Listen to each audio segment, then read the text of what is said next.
Good morning friends, welcome to my YouTube channel target with Samar. दोस्तों, आज हम संविधान के भाग 1, 2, 3 व 4 के सभी महत्वपूर्ण अनुच्छेद के बारे में डिस्कस करेंगे। प्रतियोगी परीक्षाओं के दृष्टिकोण से ये एक इम्पॉर्टेंट टॉपिक है। पहले हम थ्योरी पोर्शन कवर करेंगे, फिर ऑब्जेक्टिव टेस्ट लगाएंगे। दोस्तों, इस टॉपिक से लगभग आपके 100 प्रश्न संविधान के तैयार हो जाएंगे।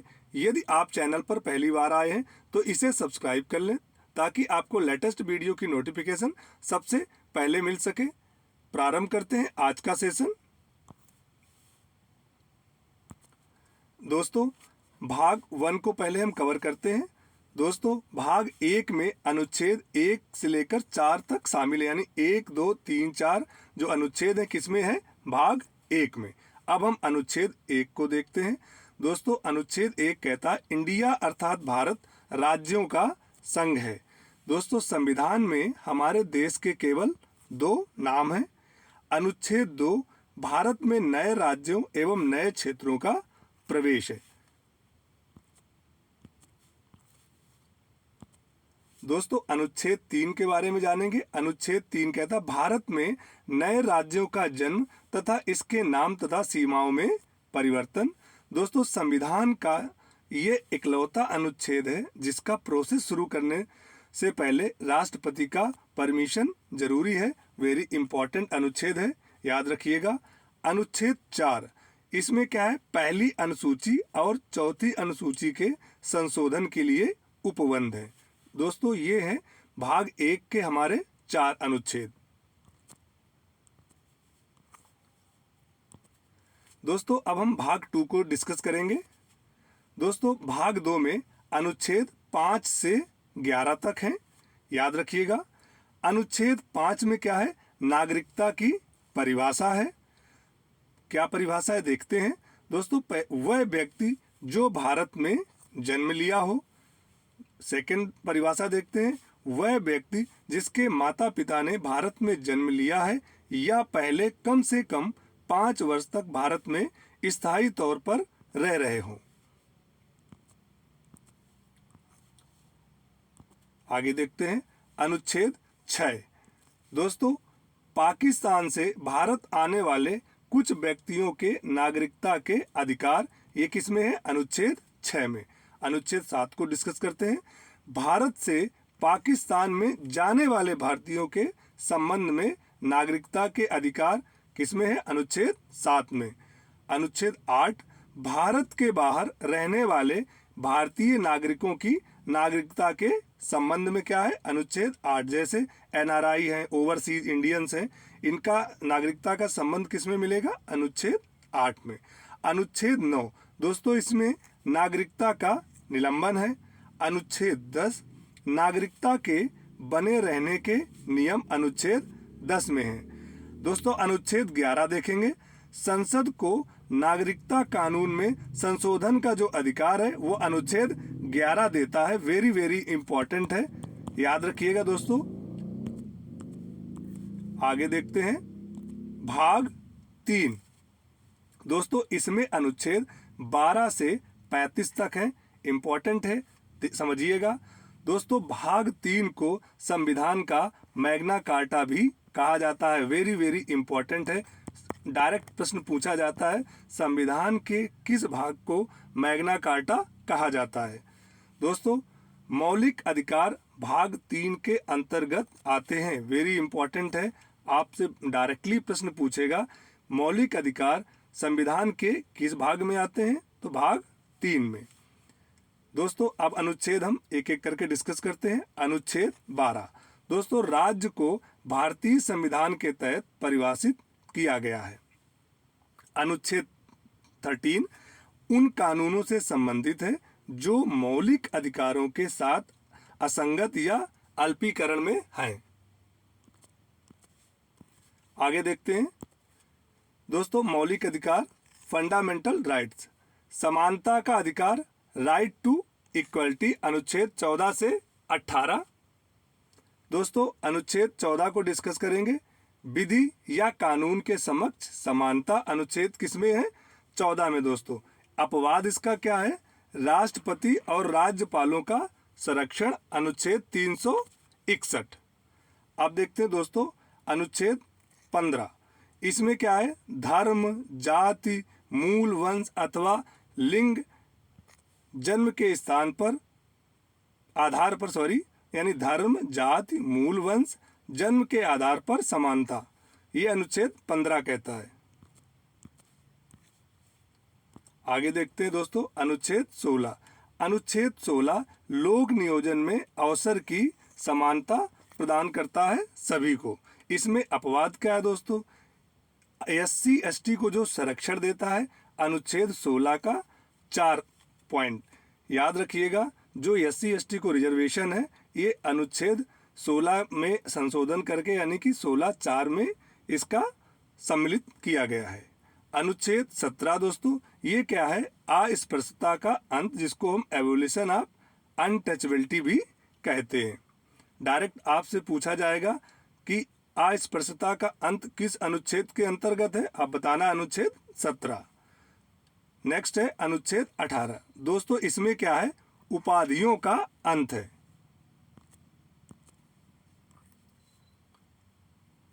नेक्स्ट है स्वतंत्रता का अधिकार, राइट टू फ्रीडम।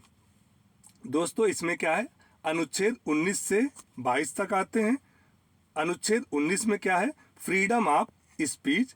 दोस्तों फ्रीडम ऑफ स्पीच के अंदर हमारी प्रेस की स्वतंत्रता, विज्ञापन की स्वतंत्रता, विचारों को प्रसारित कर सकते हैं, शांत की स्वतंत्रता। दोस्तों डायरेक्ट प्रश्न पूछा जाता है कि प्रेस की स्वतंत्रता का वर्णन किस अनुच्छेद में है?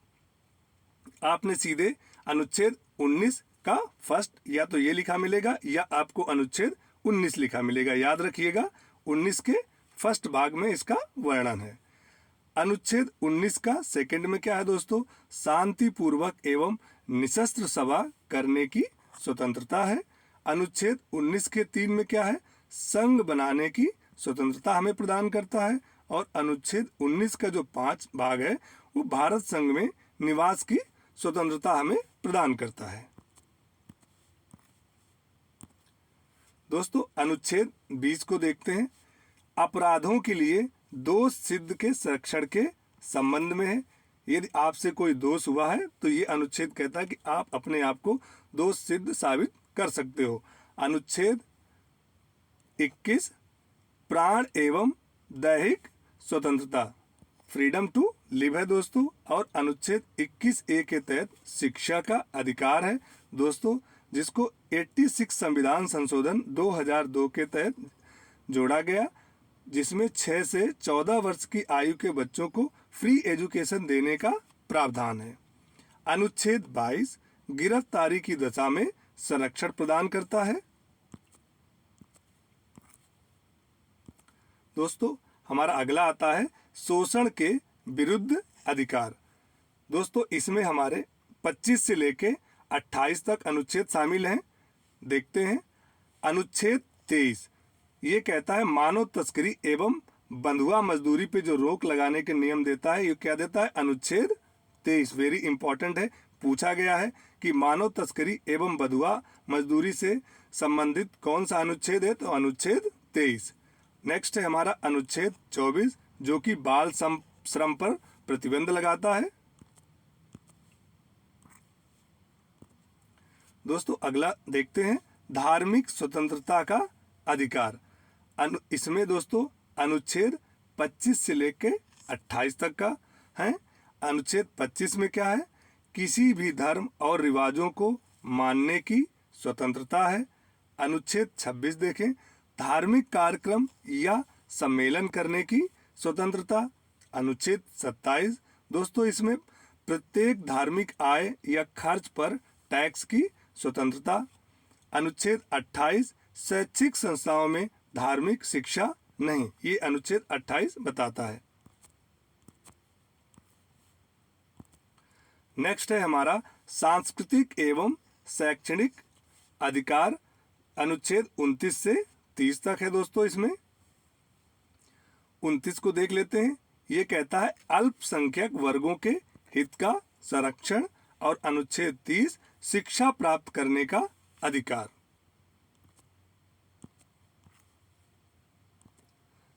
दोस्तों हमारा नेक्स्ट है, वेरी वेरी इंपॉर्टेंट है, अनुच्छेद 32। इसको दोस्तों संवैधानिक उपचारों का अधिकार कहा जाता है। दोस्तों संविधान की आत्मा अनुच्छेद 32 को कहा जाता है। वेरी वेरी इंपॉर्टेंट है, कई बार एग्जाम में पूछा गया है कि संविधान की आत्मा किसे कहा जाता है, तो आपका आंसर होगा अनुच्छेद 32। दोस्तों सुप्रीम कोर्ट और हाई कोर्ट द्वारा 5 रिट जारी की जाती है। पहला है बंदी प्रत्यक्षीकरण, परमादेश, उत्प्रेक्षण, प्रतिषेध और अधिकार प्राक्षा। दोस्तों अगला है अनुच्छेद 33। ये सैन्य व्यक्तियों के सीमित मौलिक अधिकार हैं। जो हमारे बेल्ट वाले आर्मी पर्सनल हैं, पैरामिलिट्री फोर्सेस के जवान हैं, उनके क्या है, मौलिक अधिकार को सीमित करता है अनुच्छेद 33।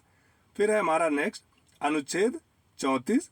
भारत के किसी राज्य क्षेत्र में सेना विधि के लागू होने पर भाग 3 में मौजूद कुछ अधिकारों से लोगों को वंचित किया जा सके। दोस्तों अनुच्छेद 35 कहता है, यह अनुच्छेद केवल संसद को कुछ विशेष मौलिक अधिकारों को प्रभावी बनाने के लिए कानून बनाने की शक्ति प्रदान करता है। नेक्स्ट है दोस्तों अनुच्छेद 35A, थोड़ा डिस्कस कर लेते हैं, इम्पोर्टेंट है। जम्मू कश्मीर को जो विशेष अधिकार प्रदान करने से संबंधित था, 5 अगस्त 2019 को राष्ट्रपति श्री रामनाथ कोविंद जी ने इसे समाप्त किया। इसका दोस्तों जो अनुच्छेद आर्टिकल 370 को, ये मतलब एक तरह से देखा जाए तो जो अनुच्छेद 370 और 35A दोनों इंटरलिंक हैं।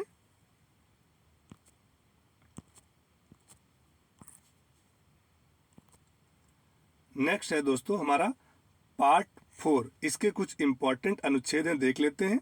इस भाग में अनुच्छेद 36 से 51 तक है। दोस्तों इसके अंदर इस भाग में राज्य के नीति निर्देशक तत्व हैं, जिन्हें हम directive principle of state policy कहते हैं। दोस्तों ये राज्य के नीति निर्देशक तत्व आयरलैंड से लिए गए। अनुच्छेद 36 दोस्तों राज्य की परिभाषा का वर्णन है। अनुच्छेद 37 नीति निर्देशक तत्व नहीं मिलने से ये न्यायालय में प्रवर्तनीय है और वाद योग्य नहीं है। अनुच्छेद 38 फर्स्ट देखते हैं, राज्यों का कर्तव्य है कि वह अपनी नागरिकों के हितों के लिए कल्याणकारी कार्यक्रम चलाए। अनुच्छेद 39 राज्य समान कार्य के लिए सभी को समान वेतन प्रदान करे। वेरी वेरी इंपॉर्टेंट है, पूछा गया है। इसका मतलब यदि महिला हो या पुरुष हो, कोई भी हो, यदि वो कार्य समान करता है तो उसको समान वेतन दिया जाए। नेक्स्ट है दोस्तों अनुच्छेद 40। ये कहता है प्रत्येक राज्य का कर्तव्य है कि उसके राज्य में पंचायती राज का प्रावधान हो। अनुच्छेद 41 कुछ दशाओं में ये सरकारी सहायता का अधिकार प्रदान करता है, जैसे बेरोजगारी भत्ता, वृद्धा पेंशन, काम पाने का अधिकार, ये सारे अनुच्छेद 41 से संबंधित हैं। दोस्तों अनुच्छेद 42 ये न्याय संगत और मानवोचित सहायता प्रदान करने से संबंधित है, जैसे गर्भवती महिलाओं से श्रम न करवाना। अनुच्छेद 43 कार्य को करने की न्यूनतम मजदूरी से संबंधित है। अनुच्छेद 43 अनुच्छेद 44 में दोस्तों वेरी वेरी इंपॉर्टेंट है, नागरिकों के लिए एक समान सिविल नागरिकता संहिता जिसे हम कहते हैं यूसीसी, अभी इस समय चल रहा है, यूनिफॉर्म सिविल कोड। नेक्स्ट है अनुच्छेद 45 बच्चों के लिए निशुल्क एवं अनिवार्य शिक्षा। अनुच्छेद 46 कमजोर वर्गों के हितों के संरक्षण से संबंधित है। अनुच्छेद 47 दोस्तों किसी भी पोषाहार को बढ़ावा एवं मादक पदार्थों पर प्रतिबंध लगाने से संबंधित है। अनुच्छेद 47। अनुच्छेद 48 राज्य में कृषि एवं पशुपालन का विकास। वेरी वेरी इंपॉर्टेंट है।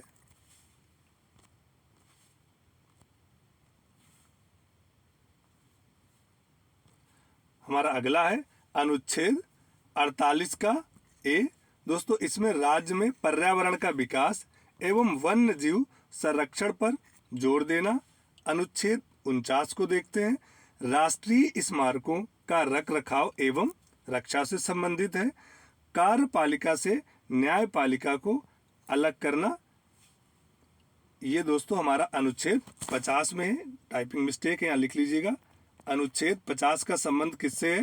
कार्यपालिका से न्यायपालिका को अलग करना। और अनुच्छेद 51 में आंतरिक एवं बाहरी शांति को बनाए रखना। दोस्तों ये थे हमारे अनुच्छेद 1 से 50 तक के सारे इम्पोर्टेंट पॉइंट। देखते हैं आगे। दोस्तों हमारा नेक्स्ट पॉइंट है मौलिक कर्तव्य, जो कि अनुच्छेद 51 का में है।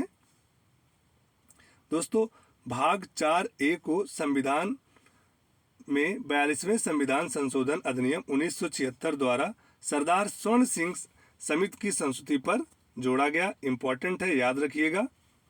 जिसमें भारत के नागरिकों के लिए 10 मौलिक कर्तव्यों का वर्णन किया गया था। जब ये जोड़े गए तब स्टार्टिंग में कितने हमारे मौलिक कर्तव्य थे? 10 थे। नेक्स्ट 86 संविधान संशोधन 2002 के तहत 11वां मौलिक कर्तव्य अनुच्छेद 51 का में जोड़ा गया, जिसमें 6 से 14 वर्ष तक के बच्चों के लिए अनिवार्य एवं निःशुल्क शिक्षा को माता पिता का मौलिक कर्तव्य बना दिया गया। इम्पोर्टेंट पॉइंट है, याद रखिएगा। ये संविधान संशोधन कई बार परीक्षा में पूछा गया है। 86 संविधान संशोधन जो कि 6 से 14 वर्ष तक के बच्चों के लिए निःशुल्क एवं अनिवार्य शिक्षा से संबंधित है। दोस्तों वर्तमान समय में 11 मौलिक कर्तव्य है। दोस्तों अब हम टेस्ट लगाएंगे और आपने ईमानदारी से बताना है कि आपके ये 10 प्रश्न में से कितने करेक्ट हुए। हमारे हिसाब से आपके 10 में से 10 सही होना चाहिए। बिल्कुल इजी प्रश्न है और जो हमने थ्योरी पोर्शन डिस्कस किया है उसी से संबंधित है। हमारा पहला प्रश्न है, नागरिकता का निलंबन किस अनुच्छेद से संबंधित है? बताएं दोस्तों।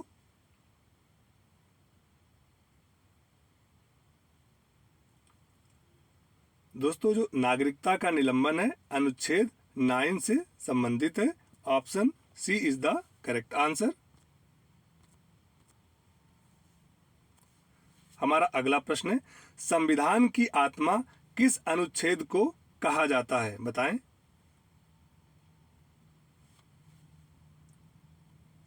संविधान की आत्मा अनुच्छेद 32 को कहा जाता है। Option D is the correct answer. हमारा अगला प्रश्न है, विधि के समक्ष समानता का अधिकार किस अनुच्छेद में वर्णन है? बताएं।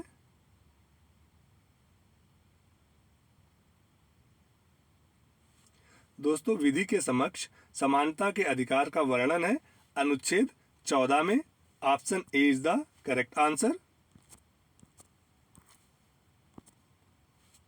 हमारा अगला प्रश्न है, राज्य के नीति निर्देशक तत्व संविधान के किस भाग में वर्णित हैं? बताएं।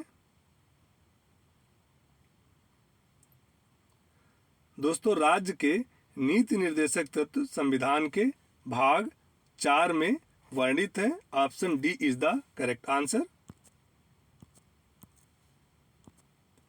हमारा अगला प्रश्न है, संविधान का मैग्ना कार्टा किस भाग को कहा जाता है? वेरी वेरी इंपॉर्टेंट है, बताएं।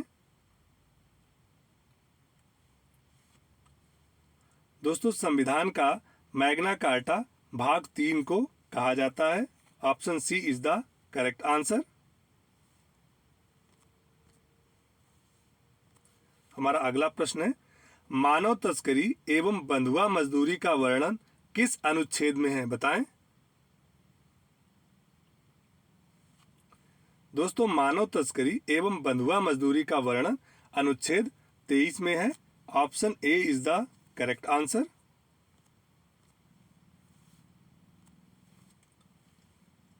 हमारा अगला प्रश्न है, यूनिफॉर्म सिविल कोड का वर्णन किस अनुच्छेद में है? बताएं।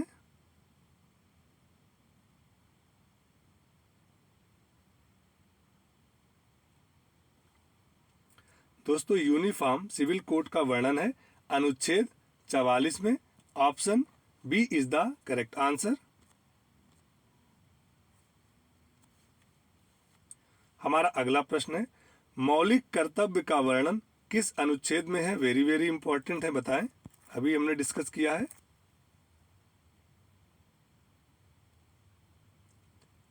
दोस्तों, मौलिक कर्तव्य का वर्णन अनुच्छेद 51 का में है। Option A is the correct answer. हमारा अगला प्रश्न है, वर्तमान समय में कुल मौलिक अधिकार कितने हैं? वेरी वेरी इंपॉर्टेंट है, बताएं।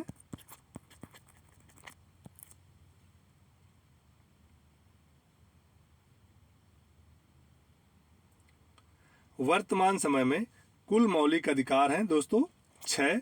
Option C is the correct answer. दोस्तों, जब संविधान बना था उस समय हमारे मौलिक अधिकार कितने थे? 7 थे, जिसमें से संपत्ति के अधिकार को हटा दिया गया है। आपसे पूछा जा सकता है कि संपत्ति का अधिकार मूल संविधान में किस आर्टिकल में था? तो याद रखना दोस्तों, संपत्ति का अधिकार का वर्णन था आर्टिकल 31 में, जिसको 44 अमेंडमेंट एक्ट के तहत 1978 में हटा दिया गया था। इंपॉर्टेंट पॉइंट है, याद रखिएगा। हमारा अगला प्रश्न है, राज्य के नीति निर्देशक तत्व किस देश से लिए गए? बताएं दोस्तों।